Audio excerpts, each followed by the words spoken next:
Me revoici. Alors, tout ceci, je l'ai découvert ce matin. Voilà.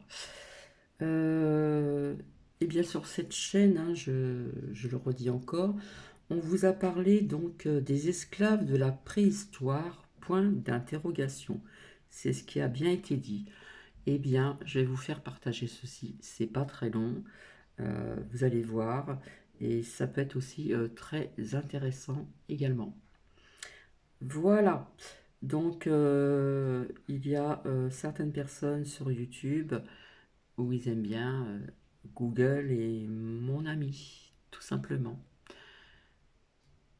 À plus tard.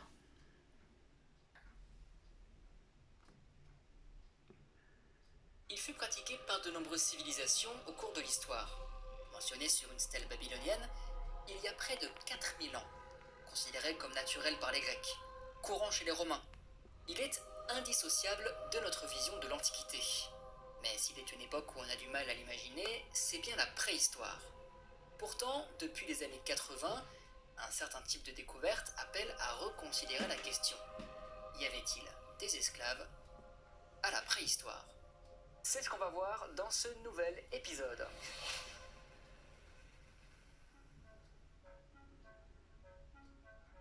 Tout commence dans la vallée du Rhône il y a une quarantaine d'années. Un archéologue, Alain Biching, se confronte à de curieuses sépultures. Dans des fosses circulaires ont été déposées ensemble plusieurs personnes. Ici, par exemple, 3 femmes, là, un homme et 3 enfants. De manière générale, entre 3 et 9 inhumés se partagent la tombe. Ils y ont été déposés en même temps et sont donc décédés dans un laps de temps très court. Alors, de quelle manière? Difficile à dire, puisque les zones révèlent aucune trace particulière. Encore plus troublant, d'après leur position, les inhumés semblent avoir été balancés sans respect.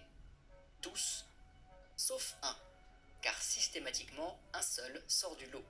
Il est déposé avec soin, dans la position mortuaire habituelle pour l'époque, le décubitus latéral, qui ressemble un peu à la position fœtale. Tous ces éléments sont assez étranges. D'autant qu'à cette époque, les défunts sont plutôt enterrés seuls. Alors, Alain Biching est-il face à des pratiques exceptionnelles liées à la vallée du Rhône? Il faudra attendre 2006 pour une réponse formelle. Non.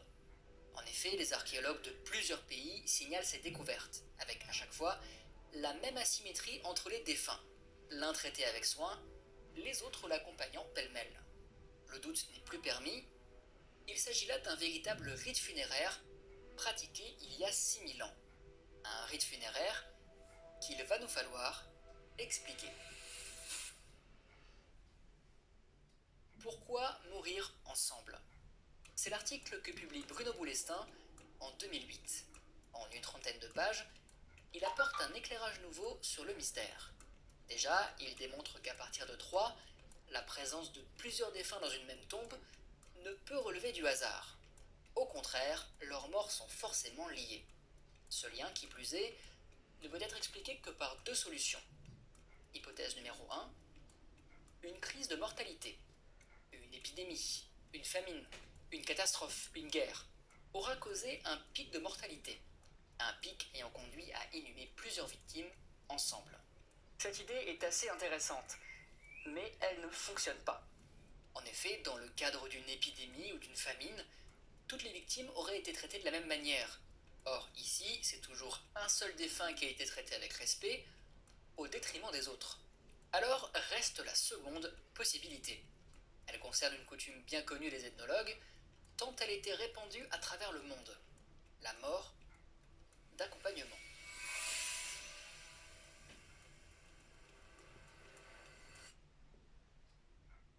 Les populations préhistoriques n'ont pas laissé le texte pour nous éclairer sur leurs pratiques. Heureusement, il existe d'autres moyens de faire parler les vestiges. Par exemple, l'ethnographie, qui consiste grosso modo à étudier des populations bien vivantes pour comprendre leur culture, leur société, leur mode de pensée. En comparant avec les découvertes archéologiques, on peut effectuer des parallèles fort intéressants. Alors tentons l'expérience avec un ouvrage publié en 2004, Les morts d'accompagnement. L'anthropologue Alain Testard y démontre à quel point la pratique est répandue à travers les sociétés. Elle peut prendre diverses formes. En Inde, le sati est un rite au cours duquel une veuve va se jeter sur le bûcher funéraire pour rejoindre son mari défunt. En Chine, dans la haute antiquité, des serviteurs royaux pouvaient avoir l'honneur de suivre leur roi jusque dans la tombe. Chez les Natchez, une population amérindienne, on se suicidait à la mort du roi Soleil, considéré comme un véritable dieu. Enfin, l'historien romain Tacite mentionne le cas de Germain, ayant fait vœu de ne plus continuer à vivre si leur chef venait à mourir au combat. À ces 4 exemples s'en ajoute un cinquième, les esclaves tués à la mort de leur maître. Une pratique bien connue chez certains peuples amérindiens. À la mort d'un chef Tlingit, il était courant d'abattre certains esclaves. De même, quand une fille de chef mourait prématurément, on en tuait 2 pour lui servir de rameur dans l'autre monde. Et contrairement à ce qu'on pourrait imaginer, la pratique pouvait également concerner de très jeunes esclaves, notamment dans le cas où on a acheté un petit esclave à un enfant pour lui tenir compagnie. Une compagnie qui se poursuivra jusque dans la mort. Mais ces Amérindiens ne sont pas les seuls à pratiquer l'accompagnement. Il est également connu en Afrique, notamment en Côte d'Ivoire, avec un témoignage assez trash observé en 1895. Mais celui-là, je le garde pour tout à l'heure.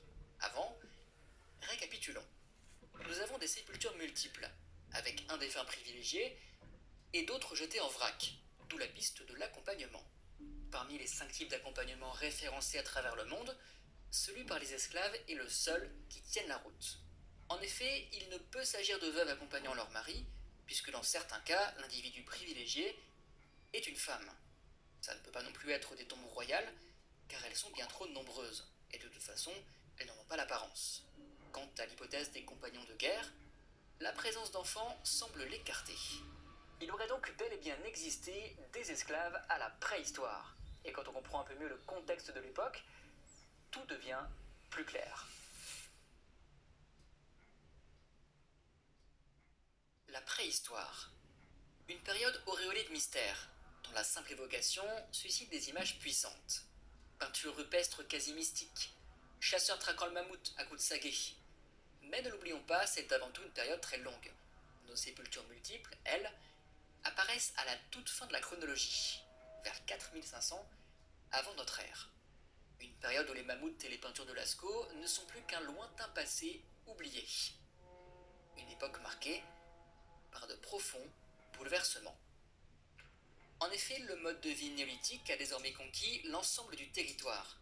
Les hommes ont délaissé leur campement nomade pour s'installer dans des villages, où ils cultivent des céréales et élèvent du bétail. Autour de moins de 4500, ce système de subsistance, de plus en plus efficient, entraîne une augmentation de la population. Les habitats se multiplient et sous la pression démographique, les structures sociales évoluent. Ainsi, là où les peuplements sont les plus denses, s'affirment les inégalités sociales. Des inégalités particulièrement visibles dans les sépultures. Certains puissants se font enterrer dans des coffres en pierre recouverts de gigantesques tertres ostentatoires. D'autres puissants, quant à eux, optent pour des sépultures classiques, de forme circulaire, où ils emportent peu de biens privés, excepté des esclaves. Qui sont ces esclaves? Malheureusement, c'est difficile à dire, mais on va quand même essayer d'en savoir un peu plus.